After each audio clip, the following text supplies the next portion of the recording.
Bonjour, nous sommes le samedi 24 février 2024 et le sujet sera les milliards d'euros dorment sur des comptes inactifs ou oubliés. Comment les récupérer? Ah oui, c'est leur but, hein. Pomper la thune.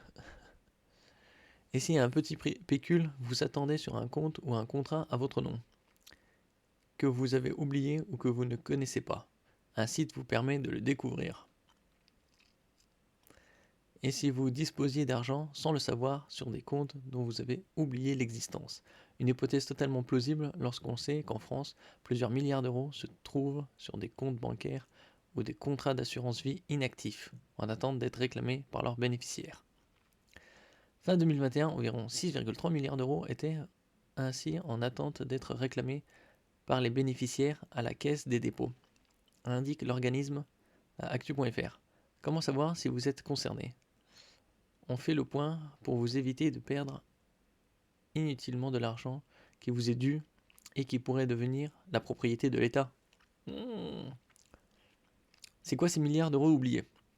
Chaque année donc, des milliards d'euros qui dorment sur des comptes inactifs et n'ont pas pu trouver leurs bénéficiaires sont transférés à la Caisse des dépôts et consignations.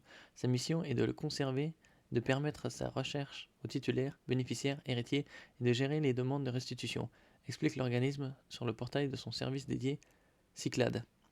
Entre juillet 2016 et décembre 2021, cela représente un pactole de 7,18 milliards d'euros collectés que la Caisse des dépôts met de côté en attendant que les bénéficiaires se manifestent, nous indique l'organisme. Depuis 2017, plus de 550,5 millions ont été restitués à leurs bénéficiaires, avec un montant moyen s'élevant à 2 876 euros.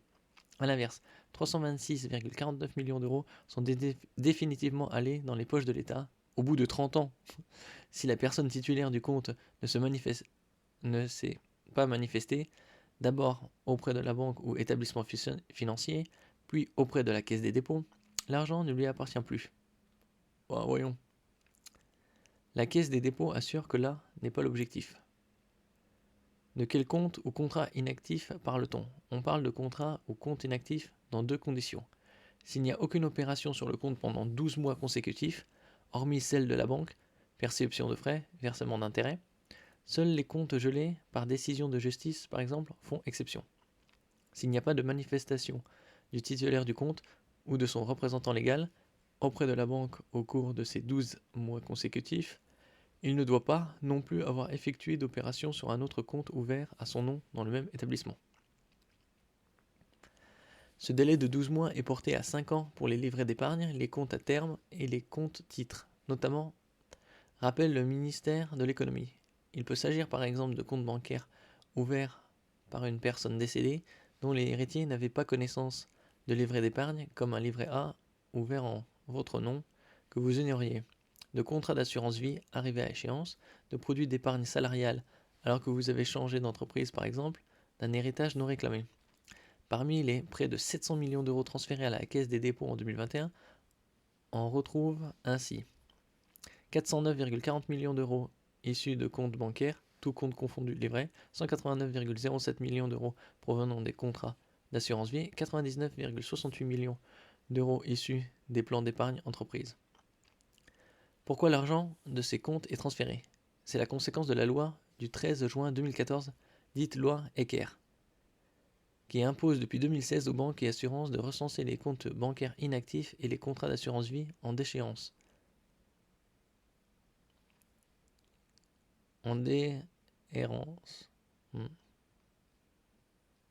C'est-à-dire les contrats non réclamés, d'en informer les titulaires ou les ayants droit. À l'issue d'un délai de 10 ans d'inactivité, 20 ans pour un plan d'épargne logement, PEL, et 3 en cas de décès du détenteur. Elles ont l'obligation de clôturer les comptes inactifs et de transférer leur solde à la Caisse des dépôts. Le bénéficiaire qui dispose d'un délai de 30 ans pour récupérer son bien depuis que son compte a été déclaré inactif. Un site pour savoir si vous avez de l'argent oublié. Pour savoir si vous avez de l'argent oublié, le premier réflexe consiste à prendre contact avec l'établissement bancaire concerné, dans le cas où vous le connaissiez.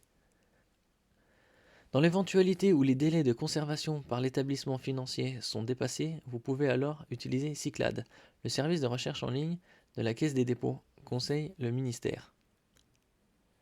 Depuis 2017, ce portail permet à toute personne de rechercher si des sommes restées sur des comptes inactifs ou contrats d'assurance vie lui reviennent. Accessible gratuitement via ce lien, il permet de faire une recherche simplifiée pour savoir si l'on est concerné par ces sommes dites en déshérence.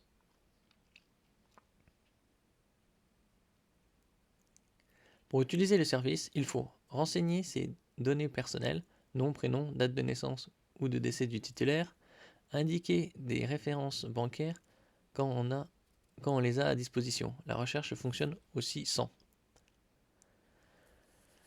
Une fois la recherche effectuée, si une correspondance est trouvée, il suffit de créer son espace personnel sur le portail et finaliser sa demande de restitution en joignant les pièces justificatives.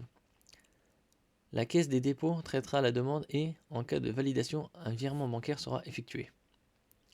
Et si je me manifeste trop tard? Si vous passez le délai de 30 ans pour vous manifester, ce sera trop tard.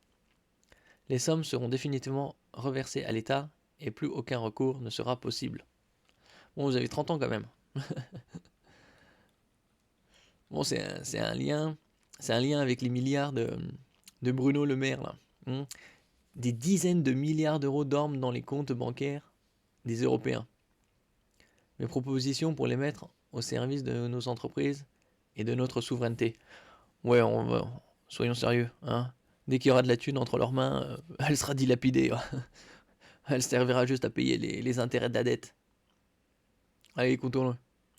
Bonjour à toutes et à tous. Je suis au Conseil des ministres des Finances à Gand, en Belgique, et je viens de pousser un coup de gueule parce que l'Union des marchés de capitaux n'avance pas. L'Union des marchés des capitaux, c'est quoi? C'est la possibilité de mobiliser toute l'épargne des Européens, 35 000 milliards d'euros, pour 35 000 milliards d'euros, hein, quand même. financer la transition climatique, financer notre effort de défense et financer les investissements dans l'intelligence artificielle. Comme les choses n'avancent pas à 27, j'ai proposé que nous avancions sur une base volontaire avec un petit nombre d'États membres pour proposer un produit d'épargne européen dans les mois qui viennent, pour proposer une supervision européenne des marchés de capitaux pour s'assurer que la régulation fonctionne bien et pour lever par conséquent plusieurs dizaines de milliards d'euros pour financer notre croissance et notre prospérité. L'Europe ne... Oui, enfin, il n'y aurait pas besoin de tous ces dizaines de milliards qui sont sur les comptes des citoyens européens s'ils n'avaient pas gaspillé des centaines et même des milliers de milliards ces dernières années. ne peut pas s'affaiblir économiquement comme elle le fait depuis maintenant plusieurs mois parce qu'elle n'a pas les réserves financières suffisantes. L'Europe ne peut pas rater le tournant climatique parce qu'elle n'a pas les réserves financières suffisantes. L'Europe ne peut pas manquer le tournant de l'intelligence artificielle. Enfin, le tournant climatique, à moins de se mettre dans une bulle, si le reste du monde ne suit pas, ça sert à rien. Parce qu'elle n'est pas capable de se mettre d'accord sur cette union des marchés de capitaux et de faire travailler l'épargne des Européens. 35 000 milliards d'euros qui dorment aujourd'hui sur les comptes bancaires européens, au lieu de faire la prospérité de l'Europe de demain, au lieu de financer l'intelligence artificielle, au lieu de financer la transition climatique, ça n'est plus possible. Enfin, comme il dit, c'est 35 000 milliards, mais c'est de l'épargne. Justement, c'est de l'argent qui a été gagné ou en partie hérité. Justement, c'est pas pour, soi-disant, cet argent dorme, mais c'est en cas de coup dur aussi. Hein, parce que si le but était d'avoir zéro sur son compte, comme veut l'autre Klaus, hein. C'est le sens de mon coup de gueule ce matin à Gand. Nous allons rassembler les États européens volontaires pour avancer un petit nombre d'États sur l'union des marchés de capitaux. Oui, donc c'est comme il y avait aussi un journaliste sur probablement BFM, un gars qui s'appelle Calvi, là, comme Calvici, qui voulait dire ah mais regardez, il y a des problèmes d'argent, mais les épargnants français ont des centaines de milliards justement, c'est là où il faut chercher la thune. Bah voyons, hein, cherchons la thune là où elle est, mais bon, dès qu'ils ont cette thune, elle est gaspillée. Il faut rappeler que à chaque fois qu'il y a des soi-disant crises financières et que les banques sont au bord du crash, elles se font gonfler à l'argent public. L'argent public qui n'est jamais reversé. Donc c'est de l'argent gratuit, quoi. Pas besoin que chaque citoyen apprenne à gérer son épargne et investit, et plutôt qu'elle soit aux mains de ces filous politiciens qui, on sait très bien, gaspilleront la thune, hein, parce qu'ils font que ça. On regarde leur bilan, la dette est toujours plus importante. Là, on est déjà à combien là, 3200 milliards, alors qu'au début, avec Macron, on était à 2200 environ. Donc pas loin de 50% d'augmentation. Et vous en pensez quoi là? Pensez-vous qu'ils vont directement pomper Bonjour à l'argent toutes et à tous. sur les comptes, ou inciter les gens à justement utiliser cet argent?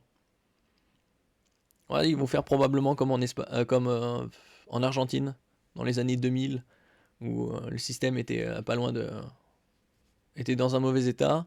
Ils leur ont proposé de prendre 50% de l'épargne de chaque citoyen et pour renflouer le système.